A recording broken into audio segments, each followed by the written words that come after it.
and live your life today. It doesn't matter what they say. Okay, welcome back to Red Lotus Life. I'm so excited that you're going to be joining us another week here at Red Lotus Life. For those of you that don't know us and are new to us, I am Lori Kinsey. I am an advanced spiral practitioner specializing in domestic violence and human trafficking.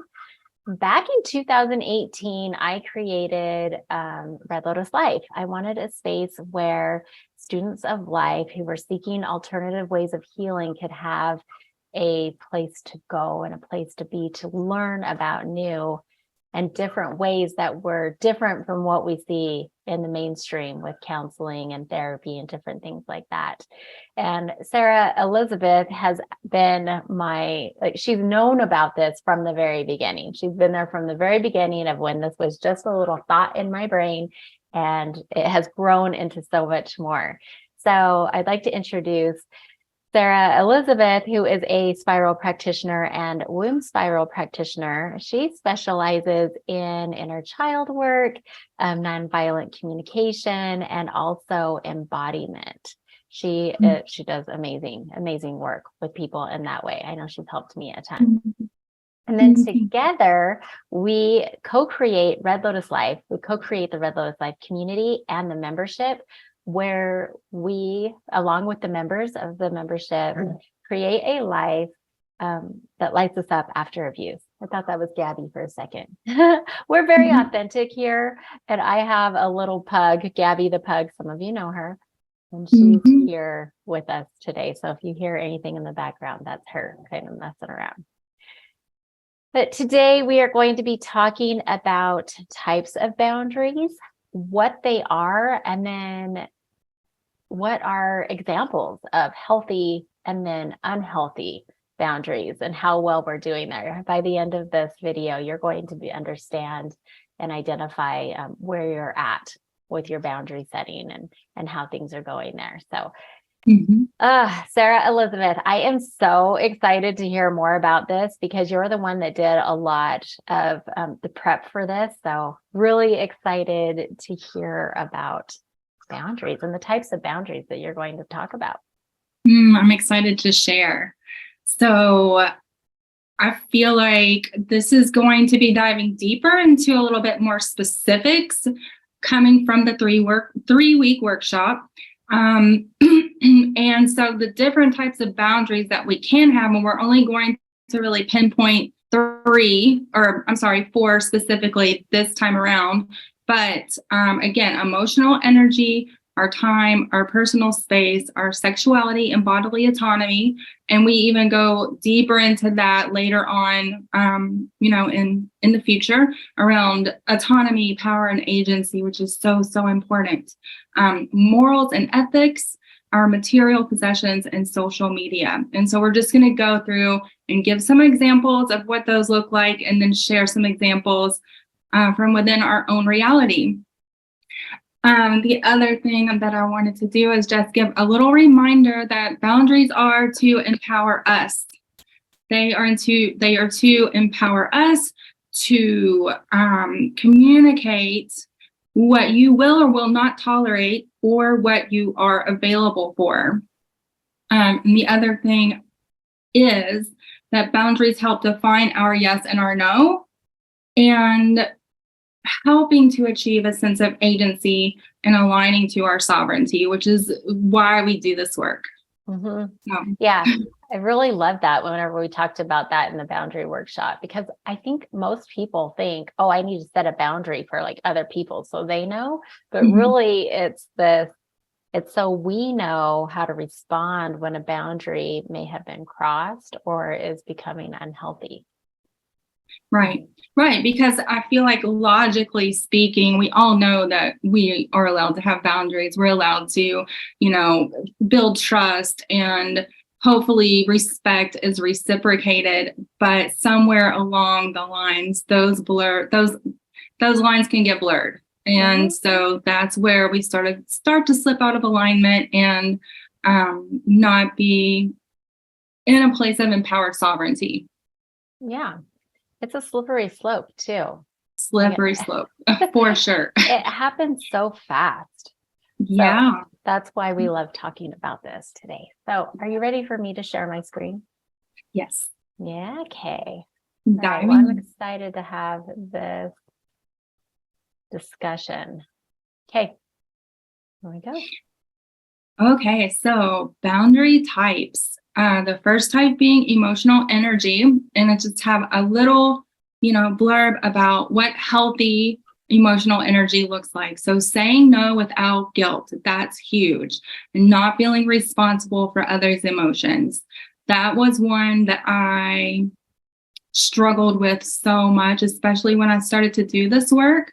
It made me feel guilty. I felt shamed. I felt like I was the one that was the perpetrator because I was beginning to implement healthy boundaries. And then, of course, the unhealthy is unable to say no. So if we're not able to say no in any given situation, then, this is where we find our voice. Mm-hmm. So I'm wondering what shows up for you. What? I was just saying, I'm wondering how this has shown up for you. Oh, yeah. This is something that, you've known me for a minute now. Mm-hmm.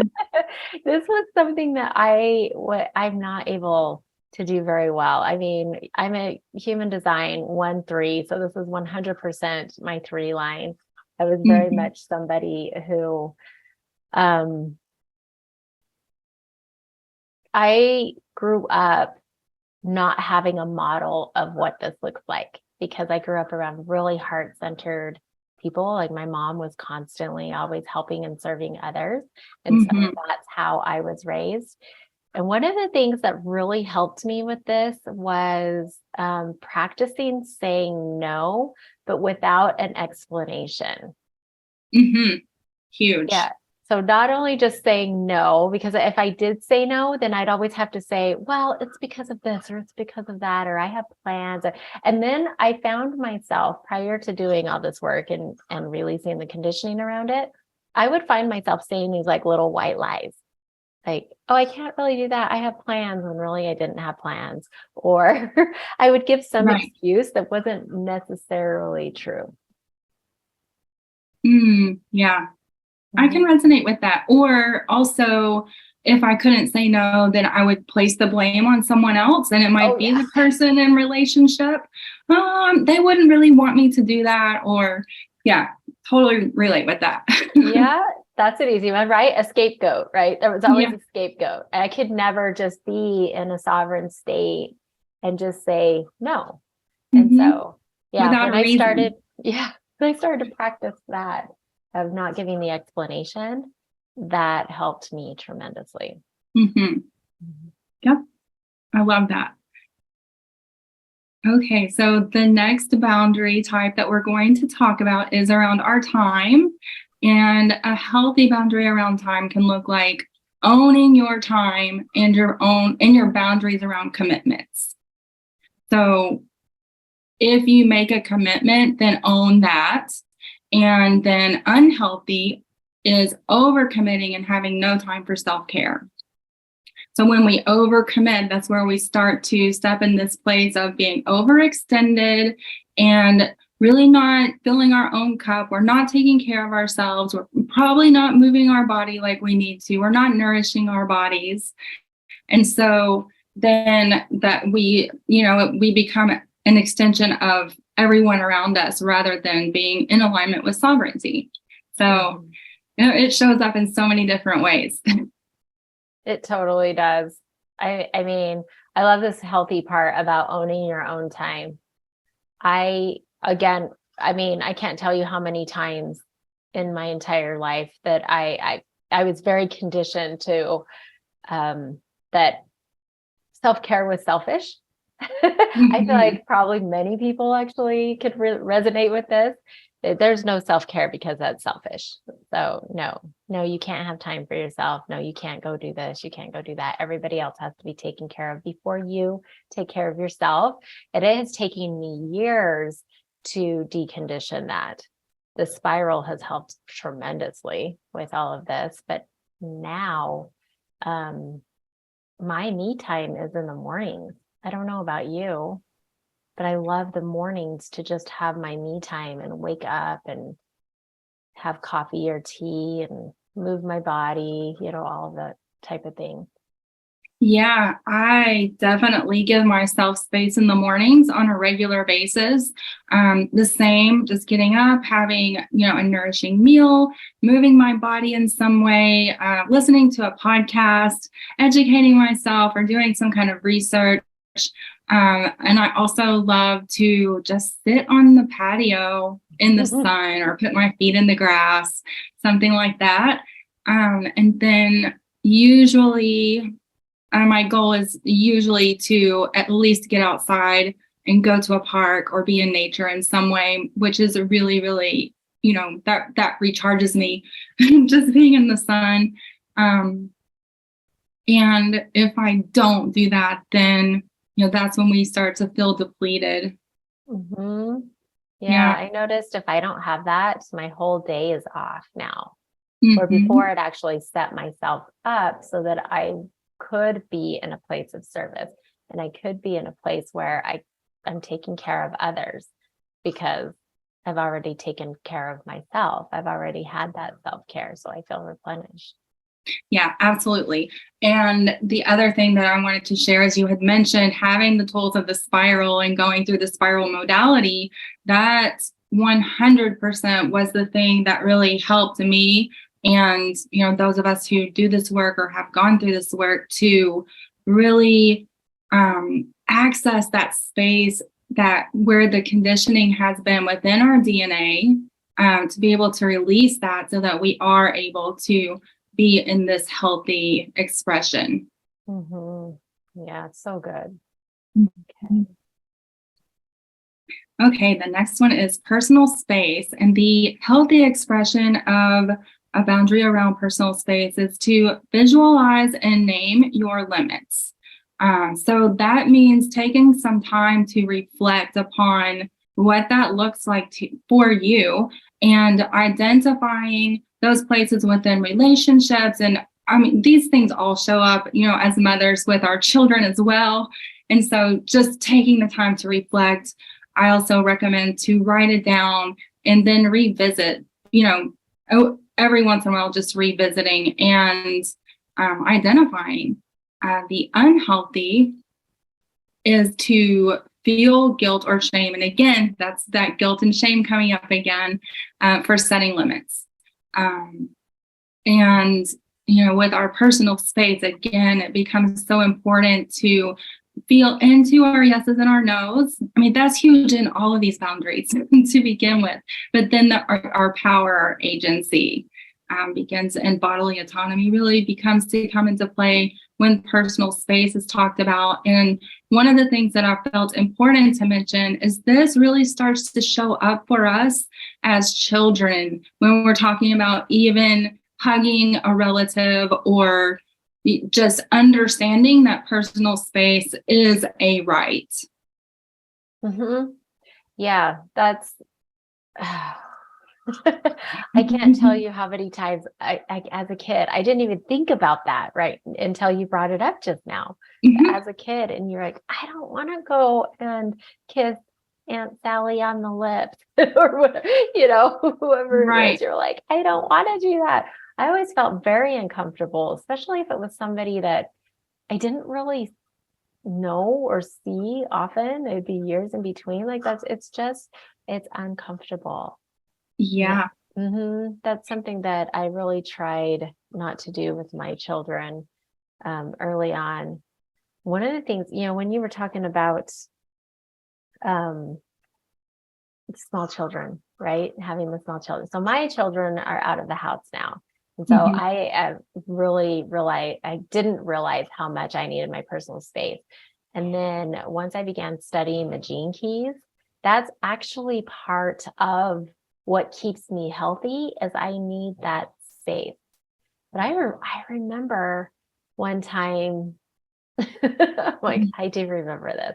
And I remember going, I am never alone. Like, you can't go to the bathroom alone. You can't go to, you're not in the shower alone. Like, you are never alone. And you always have especially if you're nursing or anything like that, breastfeeding. I just remember constantly having, even you're sharing space all the time. Constantly. Mhm. Yeah. Yeah. So it was interesting when I started studying Gene Keys and I saw that personal space is actually something that keeps me healthy. Right. And really Yeah, that actually keeps me healthy as well. And part of my Gene Keys is around stillness. So going back to the self-care and having that time to just be internal. And the other thing that I'd like to share about this one, and especially when we're talking about children and how the progression kind of cumulatively throughout our lives turns into someone who is maybe in an abusive situation, or just really, really constantly in a state of not being able to uphold boundaries, is that it really does start with our personal space as a child being not recognized. And then it just becomes an expectation that's internalized, that if someone expects something from us, like a hug, instead of asking for consent, then we just start to internalize that it's an expectation and that we need to show up in that way. Mm-hmm. And it's a snowball effect. Mm-hmm. Such a that good we don't point. have that right. Mm-hmm. Yeah. I think also in abusive situations, a lot of times you just don't have that personal space, right? Right. Yeah, exactly. I feel like this is one of the red flags, actually, if you don't know if you're in an abusive relationship or not. This right here is a red flag if you're not able to have that. Right. 100%. You become, again, it goes back to the isolation piece that we have spoken of so many times. You know, that's a whole other topic, actually. I'm kind of scrolling off a little bit because I'm sitting here going, the isolation piece, not only isolation, like they will isolate you, but also then they isolate you from your family and friends, and then they leave you alone, actually, for long periods of time. But because yeah, that's what I'm saying. That's a whole other thing we could do on, and maybe we need to do that. Yeah, I think it's a good idea. Yeah, they give you a ton of personal space, but you're only allowed to have it by yourself, or actually with your children. Right, exactly. That's the other thing, only with your children. So, and that's because it's already been instilled in our brains that if we do something different, then there's fear. And so they don't even have to. They don't even have to say anything. They don't. And the second that you do step out of that expectation that has been instilled, then you'll know right away. So yeah, that's a whole nother, we should do one on that one. Okay. Absolutely. Should I move on to the next one? Yes. Okay. Okay. So the boundaries around morals and ethics. A healthy expression looks like having a strong sense of identity and direction. The unhealthy expression is that you will change yourself to fit in. For me, that was a really, really big one. And it wasn't until I started to do the work around boundaries that I realized, like, I would call myself a chameleon because I could fit into any situation with any group of people, which I think there's value in that. But when you're changing in order to, maybe because you can't say no, or because you can't stand up for what you believe in personally, then that becomes the unhealthy expression. How does this show up for you? Oh my gosh, this is so huge. Sorry, I keep muting myself and then unmuting because Gabby's making a lot of noise today. But yeah, this is huge because I was the same way. I sat there and I mean, all through school, all through high school, I was friends with like all the different groups. Like I had my group of friends, but I was also friends with all the other different groups of people. And yeah, I was like a chameleon in a way. I always thought I was a social butterfly, which yes, that does have value and hold value, but really it's why is this happening, right? Is it because this is your identity or not? And when I was really thinking about this as you were speaking, at first I went, oh, I actually don't have this issue. I don't have this issue. I know exactly who I am. I've always been a confident woman. I know who I am. Even when I was experiencing domestic violence in the different relationships that I've had, I still was a confident woman. But when I look at that unhealthy and change yourself to fit in, oh, absolutely. Absolutely. I could see this showing up, because the second that you are too much, or you're too loud, or you're exposing too much of your body, or you're too sexy, you smell too good. It just goes on and on and on. Like, you can't look to anything. You can't have attention to yourself. And then all of a sudden you're walking on eggshells. And that's what walking on eggshells is changing yourself to fit into a situation, right? You're not able to be who you want to be. You're not able to respond in the way that you want to respond to somebody. And so, yeah, absolutely. This was a pattern that kept happening over and over and over again, but it was within my relationships. Yeah, I love how we can just even have an authentic conversation and present the information, and we still are able to identify these patterns and how they show up. It's just goes to show that the journey is never ending. It's definitely lifelong, and we're not exempt. Not exempt at all. Are you finished with this part right here? Yes. Okay. Yeah, I'm not exempt at all. And I actually am not, since I've been doing this work and haven't constantly working on it, yes, but have been able to decondition those reactions and actually respond. Now with my husband, I just sit there and go, man, you kind of got the raw end of the deal, because I am truly authentically me, and I don't really shift or bend for anything.